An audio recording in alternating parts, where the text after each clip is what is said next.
Baby movie hit తరువాత producer SKN కు చాలా గుర్తింపొచ్చింది.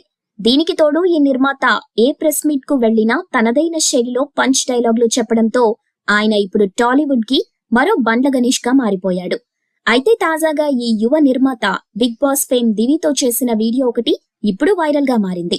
ఆ వీడియోలో నిర్మాత ఎస్కేఎన్ రూమ్ కి దివి చీర కట్టుకుని వెళ్లడం, ఇక నిర్మాత ఎస్కేఎన్ ఆమెను అదో టైప్ లో చూడడంతో ఒక్కసారిగా నెటిజన్లందరూ షాక్ అయిపోయారు. కానీ అసలు విషయం ఏంటంటే ఇదొక మూవీ ప్రమోషన్ వీడియో. నిజానికి బిగ్ బాస్ సీజన్ 4 ద్వారా గుర్తింపు పొందిన దివి ఇటీవల లంబసింగి అనే రొమాంటిక్ డ్రామా మూవీలో హీరోయిన్ గా నటించింది. అయితే ఈ మూవీని ప్రమోట్ చేయడం కోసం దివి ఎస్కేఎన్ తో కలిసి ఈ ప్రమోషన్ వీడియో చేసింది. చూడ్డానికి ఫన్నీగా మరియు వినూత్నంగా ఉన్న ఈ ప్రమోషన్ వీడియో ఇప్పుడు నెట్టింట వైరల్ గా మారింది. ప్రస్తుతం దివి ఈ లంబసింగి మూవీతో పాటు పుష్ప పార్ట్ 2లో కూడా నటించే అవకాశం దక్కించుకుంది.